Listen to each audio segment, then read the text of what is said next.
यीशु मसीह का प्यारा। परमेश्वर के धन्य नाम की महिमा हो।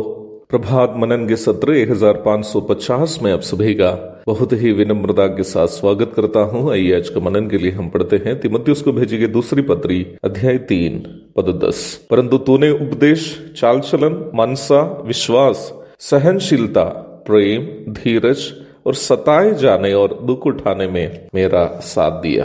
कुछ वर्षों के पूर्व भारत के किसी एक राज्य के उच्च न्यायालय ने यह फैसला सुनाया है कि सड़क के किनारे प्रचार प्रसार के उद्देश्य से रखे गए फ्लेक्स बोर्ड में अश्लील चित्र आदि ना दिखाए जाए। उच्च न्यायालय के इस फैसले के पीछे एक कारण था। गाड़ी चलाने वाले लोगों के नजर इन बोर्डों पर जाने से काफी सड़क दुर्घटनाएं होती थी या होती है। उस प्रकार की सड़क दुर्घटनाओं को कम करने के इरादा से न्यायालय फैसले पर पहुंचा था। गाड़ी के चालक अपना लक्ष्य को अथवा किस काम के लिए वे गाड़ी में बैठे हुए हैं भूलकर जब रोड के किनारे खड़े किए गए बोर्डों पर दिखाए गए अश्लील चित्रों की ओर ध्यान देने लगते हैं तो दुर्घटनाएं हो जाती है। कहने का तात्पर्य यह है कि दुर्घटनाएं यदि नहीं होनी हो तो गाड़ी के चालक जब गाड़ी चलाते हैं उनकी मनसा या उद्देश्य केवल ये होना चाहिए कि गाड़ी सुरक्षित लक्ष्य स्थान पर पहुंच जाए।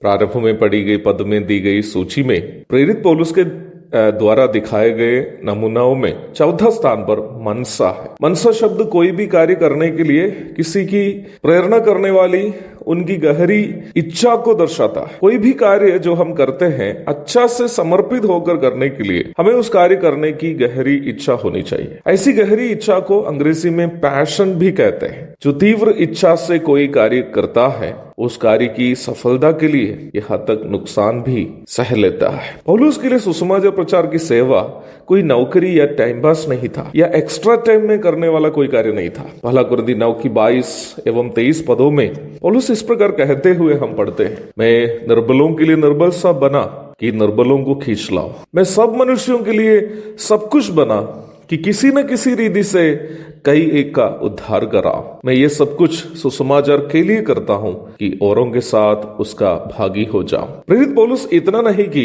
प्रभु की सेवा को अपना लाभ के लिए एक जरिया के रूप में उपयोग नहीं किया, बल्कि प्रभु की सेवा करने वालों को सेवा से स्वाभाविक रूप में मिलने वाली सौभाग्यताओं को भी उन्होंने ठुकराया। पहला कुरिन्थी 9 अध्याय की 3 से लेकर 23 तक के पदों में प्रेरित पौलुस ये बता रहा है कि सेवकाई के दरमियान मिलने वाली स्वाभाविक सौभाग्यताओं को भी उन्होंने सेवा के लाभ के लिए कैसे ठुकराया है। यह बीच में मैं एक बात जोड़कर कहना चाहता हूँ। नौकरी आदि करते हुए समय मिलने पर प्रभु की सेवा करने वालों में से कुछ लोग प्रभु के बुलाहट के अनुसार पूर्ण समय सेवा करने वाले सुसमाचार प्रचारकों एवं अगुओं की आलोचना करने के लिए कभी कभी ये पहला कुरिन्थी 9 अध्याय को लेते हुए कई बार मैं सुना। ऐसा करना वास्तव में अपरिपक्वता है। इस प्रकार करने वालों की सोच यही है कि नौकरी करते हुए सेवा करने वाले लोग सेवा के लिए पूर्ण समय समर्पित लोगों से अधिक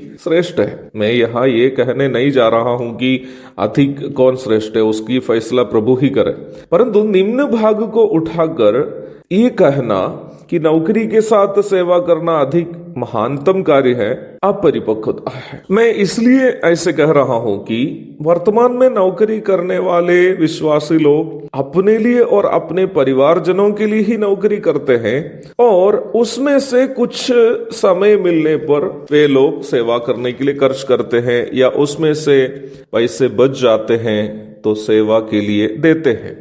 अच्छी बात है, ऐसे करने वालों का भी प्रोत्साहन करना चाहिए, परंतु पौलुस की सेवकाई ऐसी नहीं थी। वो जब काम कर रहा था इस प्रकार नहीं किया जैसे वर्तमान में नौकरी करने वाले लोग एक्स्ट्रा टाइम मिलने पर सेवा करते हैं। पौलुस जहां भी सेवकाई के दरमियान काम किया उन्होंने सेवकाई की आवश्यकता के लिए ही काम किया, अर्थात सेवा के दरमियान अपने और अपने टीम मेंबर्स की, सहकर्मियों की आवश्यकताओं की पूर्ति के लिए उन्होंने काम किया। प्रेरितों के काम 18 की 3, पहला कुरिन्थी 9 की 14, 15 आदि पदों को पढ़ लीजिएगा। वो अपने परिवार के लिए नहीं कमाता था, या अपने परिवार के लिए जो समय खर्च करते हैं उसमें से एक्स्ट्रा टाइम निकाल करके सेवा नहीं कर रहा था, परंतु सेवा जहां करते थे वहां पर सेवकाई की आवश्यकता के लिए एक्स्ट्रा टाइम मिलने पर काम भी करता था। ये अंदर है, उसे समझना चाहिए। इसका ये भी मतलब नहीं है कि वो दूसरों से आर्थिक मदद स्वीकार नहीं किया था। दूसरा कुरिन्ती 11 के 8-9 आदि पदों को पढ़ लीजिए।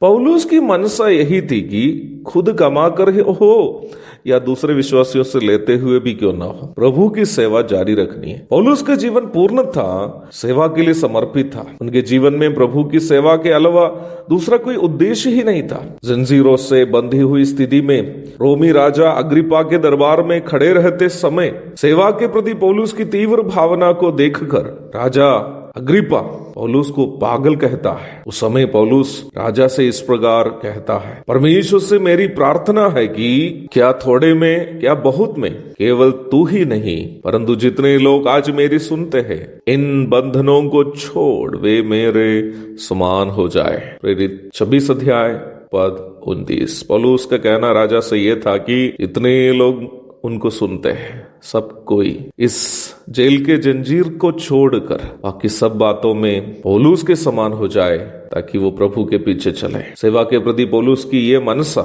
न केवल तिमुथियुस के लिए वर्तमान के भी सेवकों के लिए एक उत्तम नमूना है। एक और शुभ दिन की धन्य कामनाओं के साथ आज का मनन मैं यहाँ समाप्त करता हूँ। प्रभु आप सबको आशीष दे। आमीन।